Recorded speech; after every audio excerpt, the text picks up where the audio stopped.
우리 함께 말씀을 같이 찾아서 읽어보시겠습니다. 이사야서 58장 11절 말씀입니다. 이사야서 58장 11절 말씀을 같이 한 목소리로 읽어보시겠습니다. 여호와가 너를 항상 인도하여 메마른 곳에서도 내 영혼을 만족하게 하며 내 뼈를 견고하게 하리니 너는 물된 동산 같겠고 물이 끊어지지 아니하는 샘 같을 것이라. 아멘.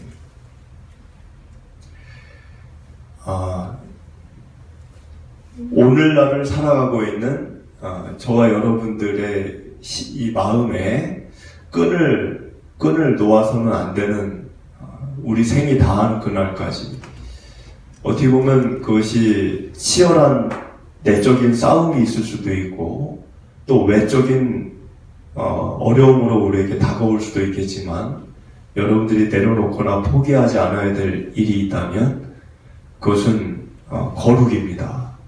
여러분들이 더럽혀지지 않도록 마음을 지키시고 생각을 지키시고 삶을 지키셔야 합니다. 하나님은 우리에게 거룩을 제일 원하십니다. 하나님이 왜 거룩을 원하실까?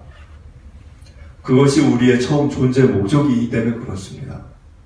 존재 목적이라는 것은 이 앞에 컵이 있지만 이 컵은 물을 담기 위해 이거를 만든 사람이 존재 목적을 부여한 겁니다.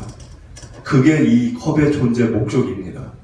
근데 이 컵이 깨지거나 구멍이 나서 물을 더 이상 담을 수 없으면 존재 목적이 사라지는 겁니다. 그럼 이 컵은 제가 쓸 수가 없으니까, 누구를 줄 수도 없으니까 깨지면 버리는 거죠.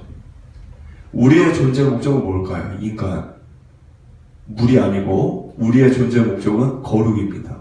하나님이 그거를 목적으로 저와 여러분들을 만드셨어요. 근데 그거를 잃어버리면 존재 목적을 상실하는 겁니다. 존재 목적을 상실하면 존재할 이유가 없는 거예요.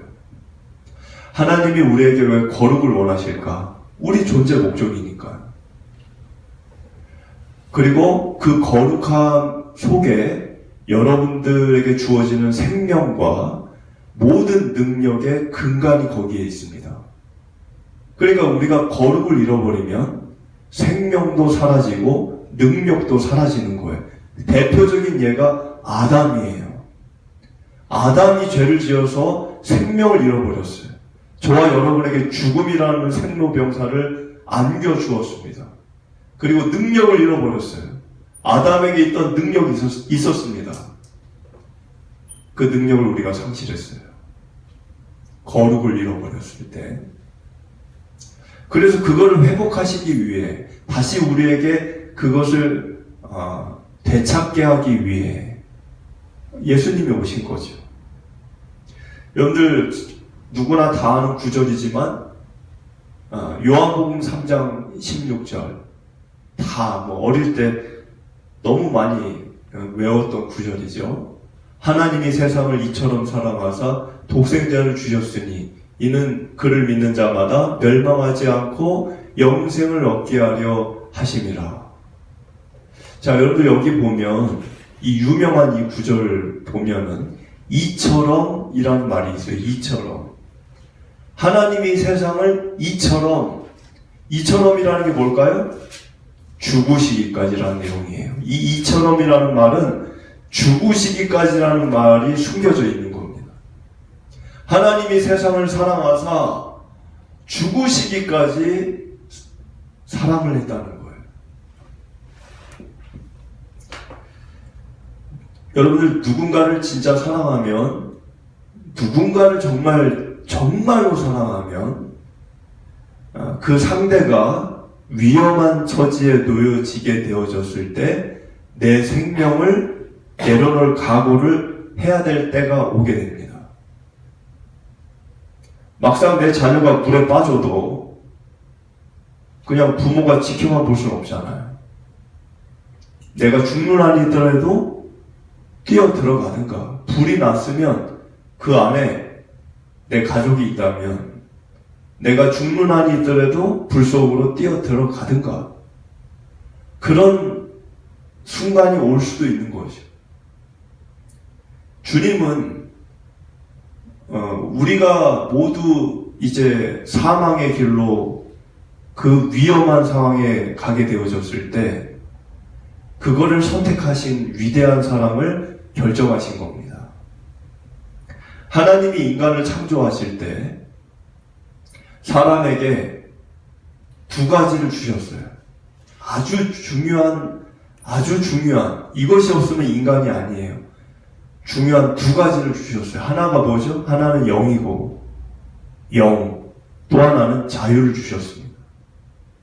이거는 다른 피조물에게 주신 게 아니에요. 인간에게만 주셨어요. 그런데 이 영을 주셨는데, 영과 자유를. 근데 이 영을 주실 때 진흙으로 인간을 빚으신 다음에 코에다가 생기를 불어넣어 주셨다고 되어 있습니다. 코에다가 생기를 불어넣어 주셨는데 그 생기라는 단어가 헬라어로는 푸뉴마, 히브리어로는 루아흐라는 단어, 영이라는 뜻입니다. 영. 그럼 생기, 코에다가 뭘 불어넣었다는 거예요? 루아흐, 푸뉴마, 영을 집어넣으신 거예요. 영. 그랬더니 사람이 어떻게 되어졌다? 성경에 보니까 창세기에 생명이 되어졌다.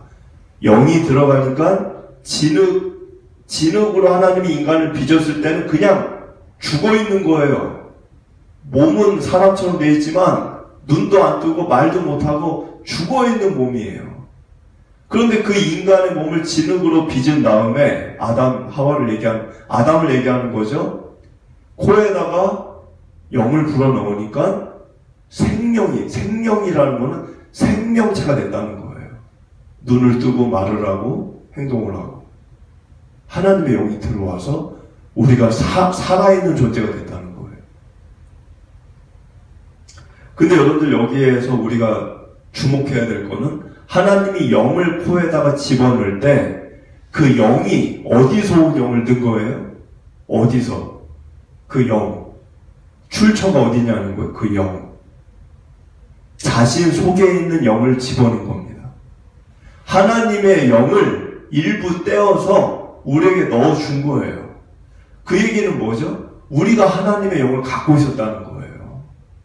우리가 하나님의 영을 갖고 있었다고요. 처음부터. 그 이해가 되시나요? 영이라는 건 뭐죠? 여러분들 영이라는 게 뭘까요? 영은 마음, 그리고 생각, 가치관, 인생관, 철학, 이런 것들이 다 담겨 있습니다. 그러니까 하나님의 영이 우리에게 들어왔다는 거는 쉽게 다른 말로 얘기하면 하나님의 마음과 우리 마음이 같은 마음이었고, 하나님의 생각과 내 생각이 같았고, 하나님의 인생관, 가치관, 철학이 나하고 같았다는 거예요. 왜? 하나님의 있는 영을 나에게 집어넣었기 때문에. 똑같은 거니까. 하나님 마음을 우리가 갖고 있었고, 하나님의 생각을 우리가 갖고 있었고, 하나님의 가치관을 우리가 갖고 있었다는 거예요. 그랬던 인간이 아까 그 얘기한 거룩을 상실해버리자 그 기능이 다 망가지기 시작했습니다. 기능이 망가졌다는 건 뭐예요? 하나님과 다른 생각, 하나님과 다른 마음, 하나님과 다른 가치관, 인생관, 그리고 철학을 갖게 됐다는 겁니다. 그 결과로 만들어진 게 뭘까요? 그 결과로 만들어진 게 죄입니다. 죄. 그래서 오늘 여러분들이 58장 들어가는 날인데 1절을 보시면 1절에 이렇게 돼 있어요. 크게 외치라. 목소리를 아끼지 말라. 내 목소리를 나팔같이 높여 내 백성에게 그들의 허물을, 야곱의 집에 그들의 죄를 알리라. 여기 지금 강조하는 내용이 뭐죠? 그들의 허물과 죄를 알리라는 거예요. 목소리를 높여서 알리라는 거예요. 조용히 알리는 게 아니고. 자, 여러분들 이게 이 1절의 이 내용이 누구를 비판하라는 내용처럼 들릴 수 있지만 누구를 정죄하고 비판하고 너는 그런 짓 했던 놈이잖아 뭐 이렇게 비판을 하라는 내용이 아닙니다. 지금 1절의 이 여기 내용은 마지막에 알리라 죄를 알려라 이렇게 돼 있잖아요. 이 알리라라고 하는 단어가 어떤 뜻이냐면 어떤 물체를, 그러니까 깜깜한 어두움 속에 있는 물체를 꺼내서 환한 빛 가운데 놓는 의미를 갖고 있어요. 이 알리라라는 뜻이. 그러니까 어두운 곳에 있는 물건을 꺼내서 환하게 빛이 있는 곳에다가 놓으면 그 물체가 어떻게 생겼으며 그 물체가 어떤 모양을 하고 있으며 이것들을 드러내는 겁니다. 드러내는 거예요. 그러니까 지금 이 1절이 누구를 비판해라, 누구를 야단쳐라 그런 뜻이 아니라 사람들이 자기 죄를 모르고 있다는 거예요. 사람들이 자기가 지금 뭔가 잘못된 그 삶을 사는데도 자기가 자기를 몰라요. 그런 사람들에게 누가 오셨냐? 예수님이 오신 거죠. 그런 세상에. 그 예수님은 성경에 보면 빛으로 오신 걸로 묘사가 됩니다. 빛으로. 어두운 세상이 빛으로. 이 성탄절이 그래서 틀이를 하는 거예요. 이 빛으로 오셨기 때문에.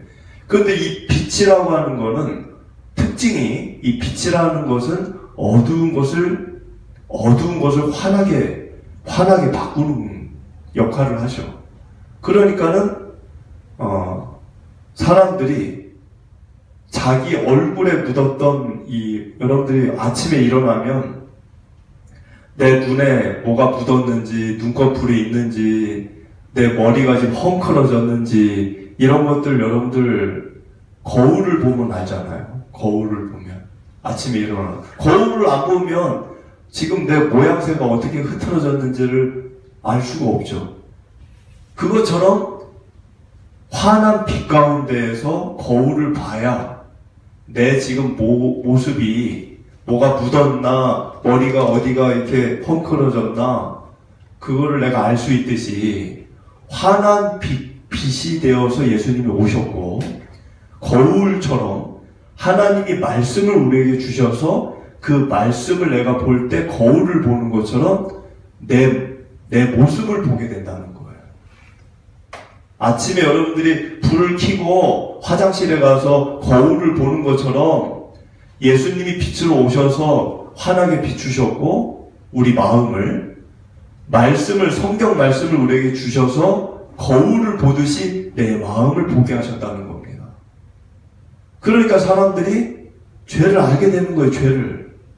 내가 지금 이렇게 잘 살고 있는 게 아니구나. 이거를 깨닫게 됐다는 거죠. 그래서 지금 1절은 그 일을 우리 보고 하라는 겁니다. 저와 여러분들에게. 그러려면 우리는 기본적으로 죄를 멀리하는 삶을 살아야죠. 우리가 그래야 다른 사람들에게 그 일을 도울 수가 있죠. 내가 죄에 파묻혀 살면 나도 내 삶을 지금 제대로 이게 되지가 않는데 누굴 도울 수 있겠습니까? 2절을 보면 그들이 날마다 나를 찾아 나의 길 알기를 즐거워함이 마치 공의를 행하여 그의 하나님의 규례를 저버리지 아니하는 나라 같아서 의로운 판단을 내게 구하며 하나님과 가까이 하기를 즐거워하는도다. 이 2절을 보시면 즐거워한다는 말이 2번 나와요. 2번. 즐거워한다. 첫 번째 뭘 즐거워해요? 나를 찾아 나의 길 알기를 즐거워한다. 하나님을 찾고 하나님의 길을 아는 것을 즐거워했다는 거죠. 그리고 두 번째는 뭘 즐거워해요? 마지막을 보니까 하나님과 가까이 하는 것을 즐거워했다는 거예요. 자, 여러분들 이렇게 읽어보면 참 신앙이 되게 좋아 보이죠? 네? 신앙이 되게 좋아 보이잖아요. 하나님을 찾고 하나님의 길을 알고 하나님을 가까이 하는 걸 즐거워했다는 거잖아요. 근데 이거는 지금 칭찬하는 게 아니에요. 지금 이 2절의 말씀은 뭘 얘기하는 거냐면 하나님을 찾고 하나님을 길을 알려고 하고 하나님을 가까이 하는 것을 즐거워하는 모습이 있는데 그 모습이 있는데 그런데 속으로는 실제 삶에서는 죄를 하나님이 화가 날 정도의 죄를 짓고 있다는 걸 좀 얘기하는 겁니다. 그러니까 지금 이 2절의 내용은 지금 이 시대로 얘기하면 누구를 얘기하는 걸까요?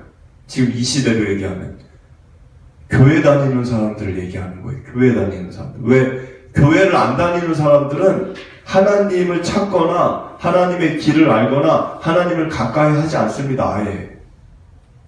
지금 이 시대, 지금 우리가 사는 이 현실에서, 현대에서 하나님을 찾고 하나님을 가까이 하려는 이들이 누굽니까? 교회 다니는 사람들이죠. 근데 그런 그들이 죄를 짓고 있다는 거예요. 신앙의 모습이 있는데 그럼에도 불구하고 악을 행하고 세속적 쾌락을 추구하고 외식을 하고 불법을 일삼고 교회 다니는 사람들에 해당이 되는 거죠. 지금 이 실제 역사에서는 이스라엘 사람들 얘기하는 거지만 그러면서 3절부터 5절을 보면 계속 금식 얘기가 나와요. 금식 얘기. 지금 3절을 보시면은 우리가 금식을 하되 어찌하여 주께서 보지 아니하시오며 우리가 마음을 괴롭게 하되 어찌하여 주께서 알아주지 아니하시나이까. 보라 너희가 금식하는 날에 오락을 구하며 온갖 일을 시키는도다. 그 4절 보라 너희가 금식하며 논쟁하고 다투고 악한 주먹으로 치고 너희가 오늘 금식하는 것은 너희 목소리를 상달하게 하려는 것 아니니라. 5절 이것이 어찌 내가 기뻐하는 금식이 되겠으며 이것이 어찌 사람이 자기 마음을 괴롭게 하는 날이 되겠느냐. 그의 머리를 갈대같이 숙이고 굵은 배와 죄를 펴는 것을 어찌 금식이라 하겠으며 여호와께 연락될 날이라 하겠느냐. 자, 여러분들 이 금식 얘기가 왜 나왔냐면 예수님 시대에 금식을 참 많이 했습니다. 역사로 보면 요즘은 별로 금식 안 하죠.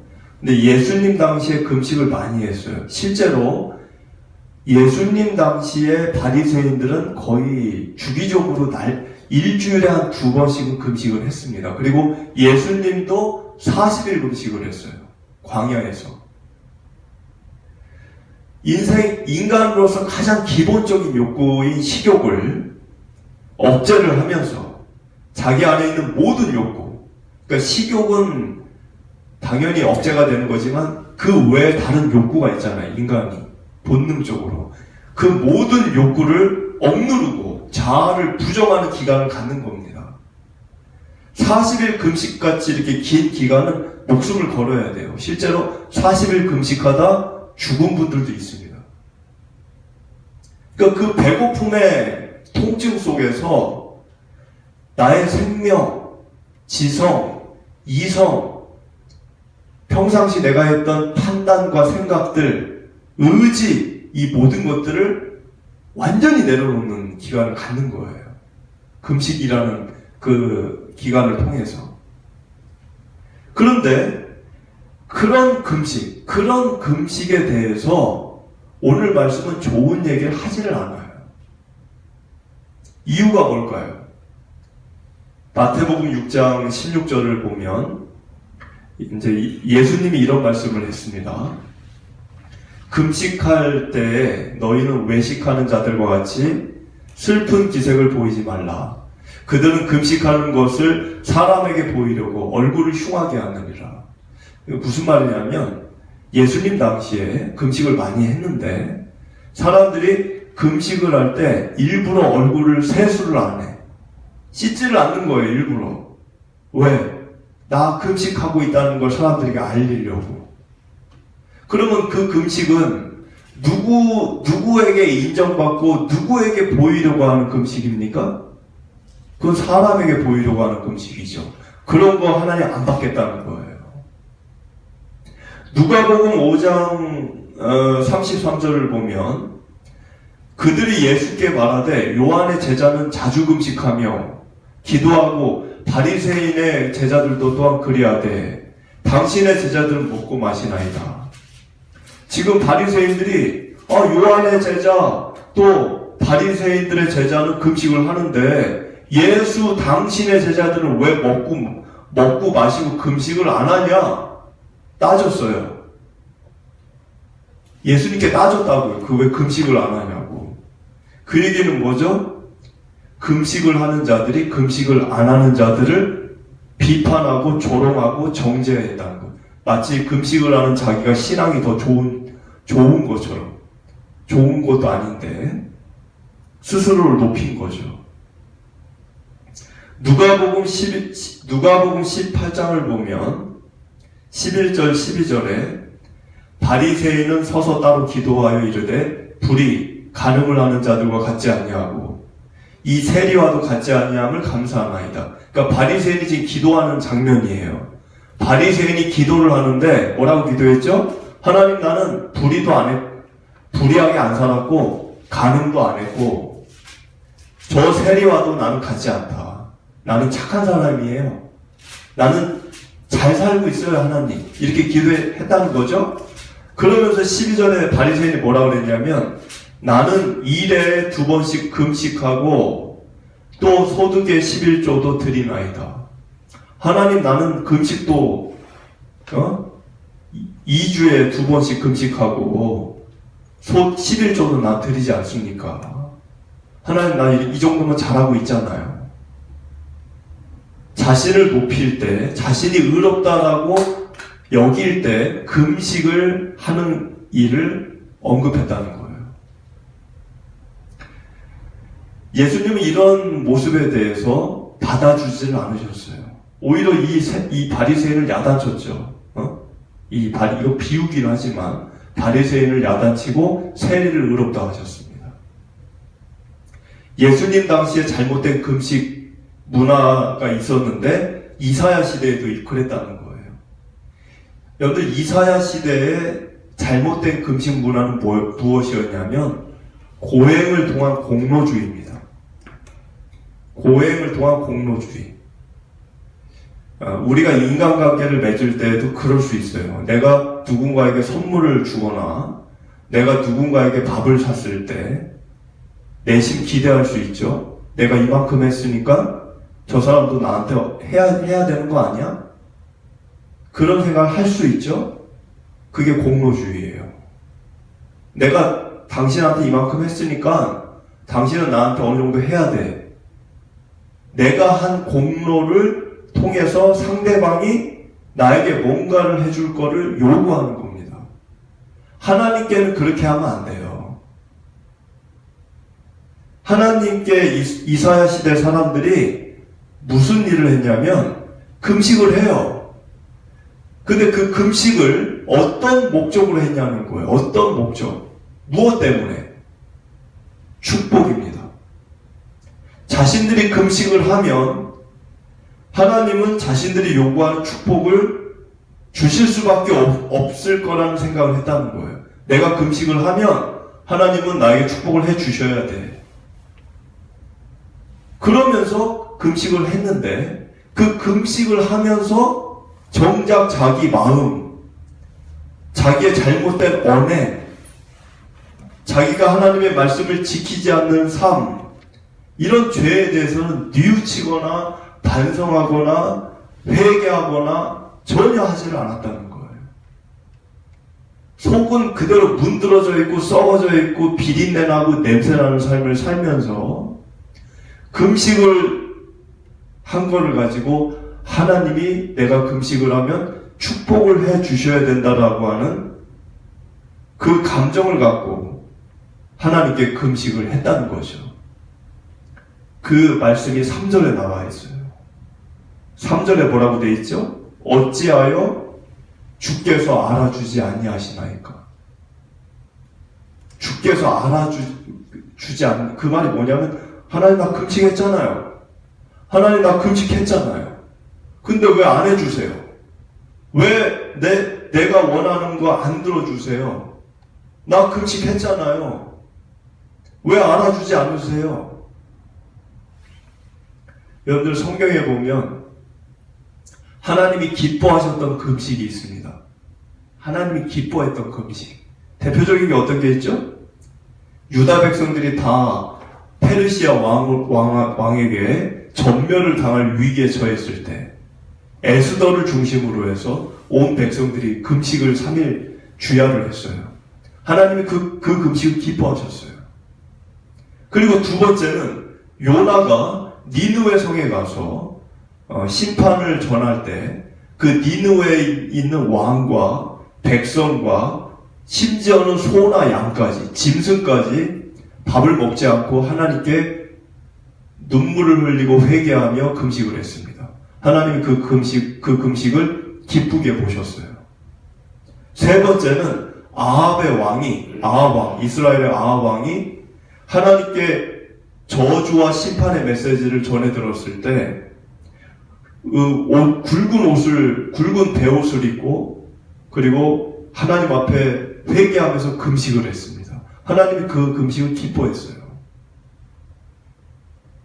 그러니까 지금 제가 하는 얘기가 뭐죠? 하나님이 금식을 기뻐하는 때는 언제였냐는 거예요. 언제 기뻐했냐? 길게 할 때? 금식을 막 40일 이렇게 길게 할 때? 그럴 때 기뻐한 게 아니에요. 하나님이 성경에서 금식을 기뻐하셨던 적은 언제냐면 금식하는 자들이 회개하고 반성하고 눈물 흘리고 그럴 때 기뻐했다는 거예요. 근데 이사야 시대에 이스라엘 사람들은 금식을 어떻게 했다는 거예요? 전혀 반성도 안 하고 회개도 안 하고 살던 대로 그냥 살면서 하나님께 축복을 받기 위해 금식을 했다는 겁니다. 자신들이 그렇게 하나님께 금식을 하면 하나님이 축복을 자신들에게 행사하라고 압박을 하는 거죠. 하나님을 압박하는 거예요. 그리고 심지어는 하나님께 내가 금식을 했으니까 나를 축복하라고 조종하는 겁니다. 굉장한 불순한 죄예요.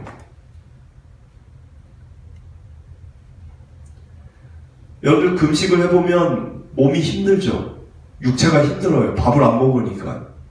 그런데 이사야 시대에 있는 사람들은 몸은 힘든데 육체는 힘든데 마음이 상하지 않았다는 거예요. 하나님이 원하는 금식은 몸이 아니라 마음이 상하는 금식을 원하신다는 겁니다.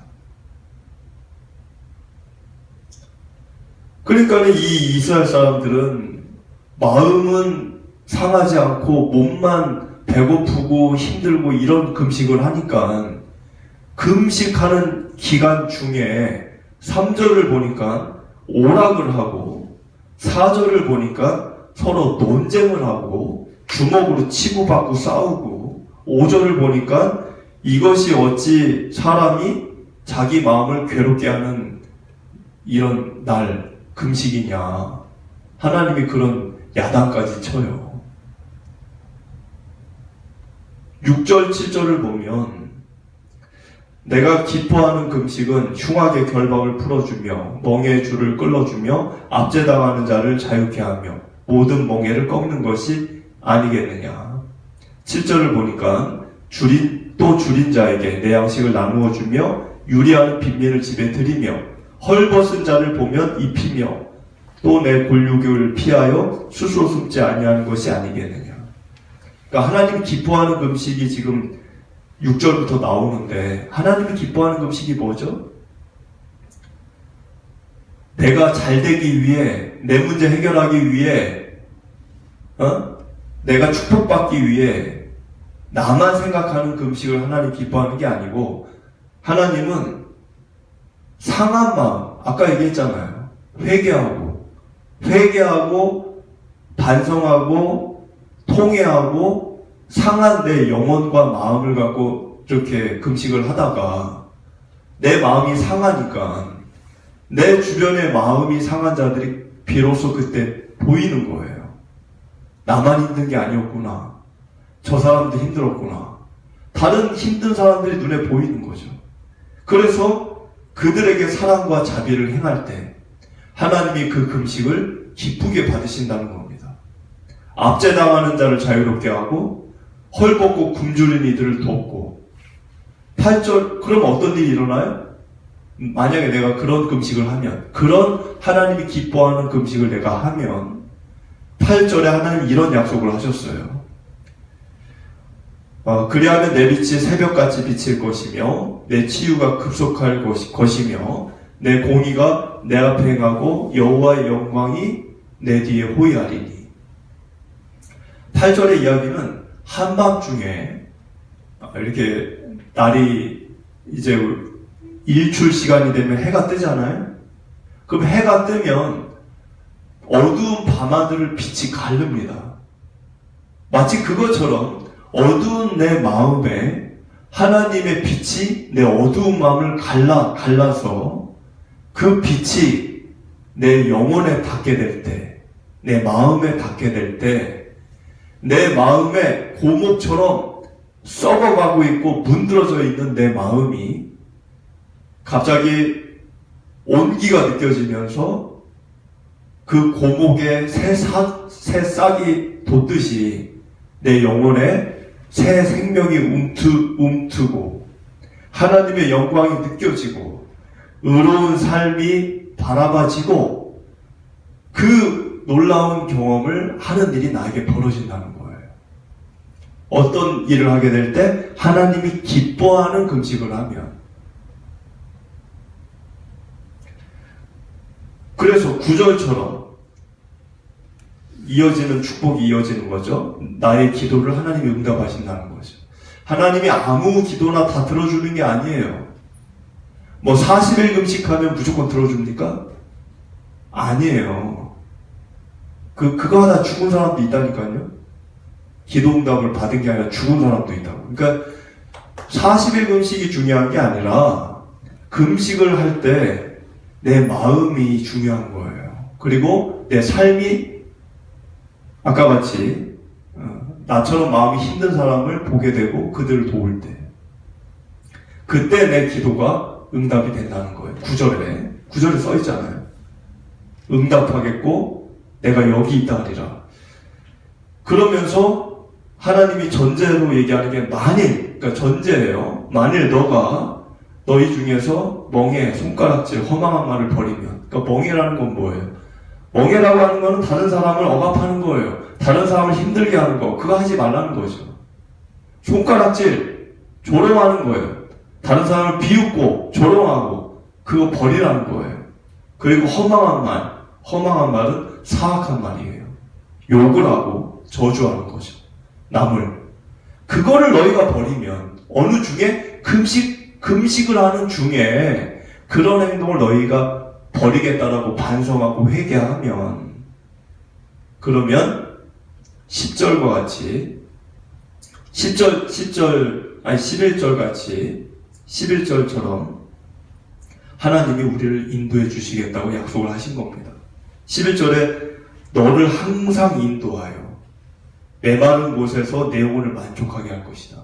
하나님 그렇게 해주시겠다고 약속을 한 거예요. 전제가 있어요. 그냥 되는 게 아니죠. 전제는 9절에 멍에 손가락질 허망한 말을 버리고 10절에 줄인 자를 돕고 마음이 상한 자를 돕고 그렇게 할 때 우리 안에 그런 축복이 이루어진다는 것입니다.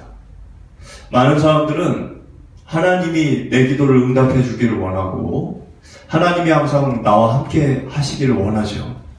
그냥 누구나 원해요. 누구나 원하는 거예요. 그거를 원하지 않는 신앙인은 없죠. 그런데 많은 사람들이 그것만 원하지 지금 그 중간에 있는 이 부분 내 마음이 상하고 통해하고 자복해서 나처럼 마음이 상한 자, 줄인 자, 억압받는 자, 압제당하는 자 이런 자들을 돕고 그리고 내가 다른 사람들에게 손가락질, 조롱하고 비우고, 그리고 허망한 말, 사악한 말이죠. 남을 욕하고 저주하고, 남을 힘들게 하고, 이런 일을 버리는 일을 금하지 않아요. 그러니까는 자기는 하나님이 함께하기를 원하고 기도에 응답해 주시기를 원하지만 되지가 않는 거죠. 그래서 아까 3절과 같이 그런 말을 하는 거예요. 어찌 알아주지 아니하시나이까? 어찌 알아주지 아니하시나이까? 왜 안 이루어지니까? 자기가 원하는 일이 이루어지지 않으니까 하나님 앞에 따지는 거죠. 하나님 뭡니까? 나 교회 나가고 기도하고 다 하는데 왜 안 왜 나한테 내가 원하는 거 그거를 말하기보다 우리가 내 마음이 지금 어느 위치에 와 있는지 날마다 우리는 그것을 참고해야 합니다. 가장 중요한 말씀은 이 마지막 구절에 있는 물된 동산이라는 단어예요. 여러분들 오늘 말씀 11절을 보면 그렇게 우리가 살면 너는 물된 동산 같겠고 이렇게 쓰여져 있죠. 우리 주보 제일 앞면에 있는 단어예요. 물된 동산. 물된 동산이라는 거는 이스라엘 사람들은 물이 없는 나라에 살아요. 물이 없어요. 그러니까 물이 없는 나라에서 물된 동산은 축복의 상징이죠. 식물이 늘 푸르르고 시절을 쫓아 과실이 끊이지 않는 날이 없는 거죠. 나만이 아니라 물된 동산이라는 게 착각을 하는 게 나만 잘 먹고 나만 물 마시고 그걸 생각하는데 그게 아니에요. 나만이 아니라 내 곁에 다가온 모든 이들에게 나의 기쁨을 나눠주고 그리고 그 물된 동산, 내가 있는 물된 동산에 사람들이 오게 해서 그들도 위로를 받고 격려를 받는 그곳이 물된 동산입니다. 그 축복을 하나님이 주시겠다고 약속하신 거예요. 올바른 금식을 하면. 그래서 우리가 올바른 신앙관과 삶을 통해 여러분들의 삶이 물된 동산이 되기를 소원합니다.